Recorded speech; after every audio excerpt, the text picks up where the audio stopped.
Salut tout le monde, aujourd'hui je vous embarque avec moi dans ma préparation pour le réveillon, donc c'est parti, on débute avec le make-up et comme d'habitude je commence par mon fond de teint. Là j'ai choisi le Matte Velvet de chez Make Up Forever parce qu'il est longue tenue et pour un soir de réveillon où on va danser, on va avoir chaud, vaut mieux privilégier des fonds de teint longue tenue, surtout si on a comme moi la peau grasse.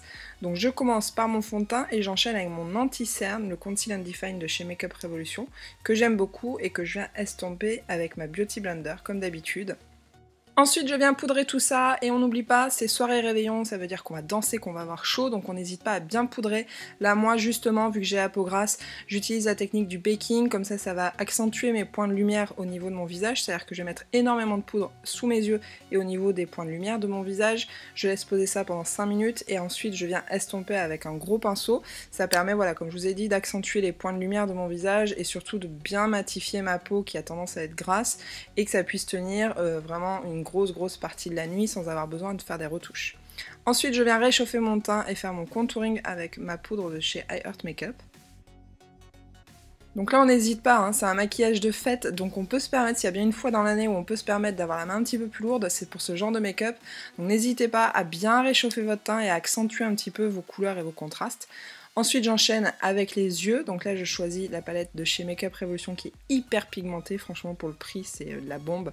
Et là je commence avec ma première couleur, ma couleur de transition, que je vais appliquer avec un gros pinceau estompeur, donc celui-ci c'est le 217 de chez MAC comme pinceau, et je viens appliquer ça dans mon pli de paupière et dessous mon œil en première couleur.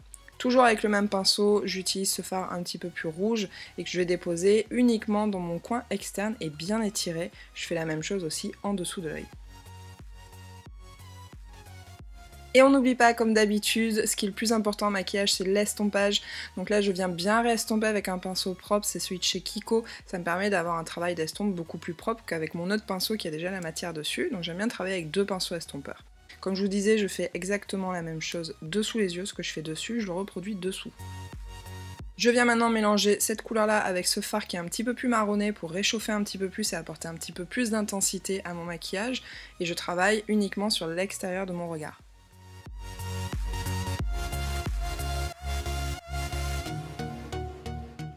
Ensuite je viens utiliser ce petit stick illuminateur que je vais mettre, d'habitude on l'utilise sur le teint, hein. Là je vais le mettre sur les yeux, ça va me servir en fait de base et d'accroche pour le fard à paupières que je vais utiliser ensuite. Donc là je le travaille uniquement sur ma paupière mobile jusqu'aux 3/4 environ de ma paupière mobile.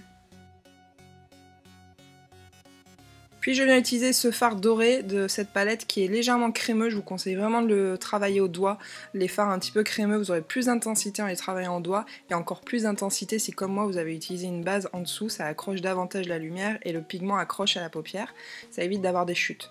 Ensuite je prends ce fard qui est légèrement doré et je viens de travailler le coin interne de mon regard.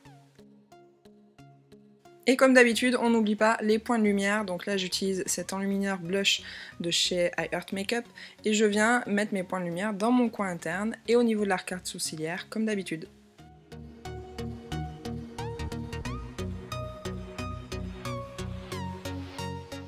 Je fais mon trait de liner avec mon Aqua Black, je vous ai déjà fait une vidéo, un tuto sur le trait de liner sur ma chaîne, du coup j'ai zappé cette étape là. Et ensuite je prends mon fard noir de la palette et je viens flouter un petit peu mon eyeliner pour avoir un effet un petit peu fumé.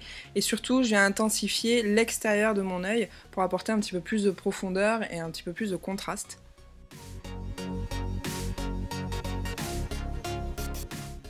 Évidemment on est sur un maquillage de fête donc j'ai envie de dire paillettes obligatoires pour tout le monde. Donc là je mets mes paillettes, je rajoute mes faux cils, pareil je vous ai fait un tuto, donc j'ai zappé cette étape là, je vous ai fait un tuto sur ma chaîne sur la pose de faux cils. Et je termine avec mon teint pour avoir un effet vraiment scintillant et très lumineux. J'utilise mon premier illuminateur de chez Becca version fluide. Ça me permet en fait d'avoir plus d'intensité avec mon highlighter poudre que j'applique juste ensuite. Le fait d'allier les deux, un highlighter liquide et un highlighter poudre, vous aurez davantage d'intensité et là c'est ce que je recherche pour un maquillage de fête. Donc là je viens bien highlighter, je sais pas si ça existe ce mot, mais je viens bien illuminer toutes les zones de mon visage au niveau des pommettes, de l'arc de Cupidon, le bout du nez et un petit peu au-dessus des sourcils.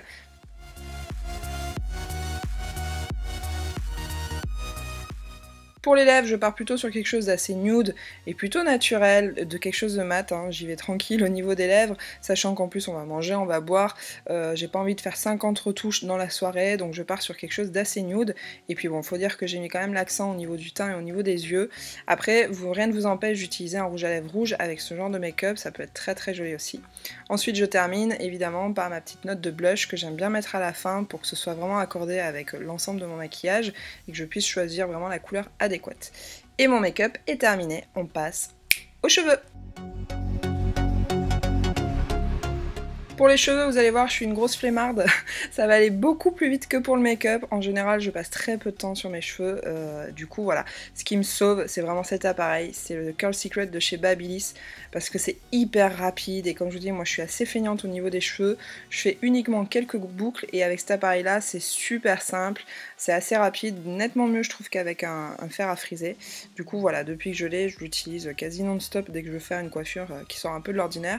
Du coup voilà, je reste assez soft au niveau des cheveux et je reste sur des boucles, c'est une valeur sûre. Donc là pour faire tête entière j'ai mis 7 minutes en vrai, donc autant vous dire que c'est hyper rapide et pour moi ça s'arrête là au niveau de la coiffure, je vous ai dit c'est hyper simple, j'ai plus qu'à enfiler ma tenue et mes accessoires et c'est parti. Je vous souhaite à tous de passer un excellent réveillon, de passer de très belles fêtes en famille et entre amis, je vous fais des gros bisous et à bientôt dans une prochaine vidéo, des bisous, ciao ciao.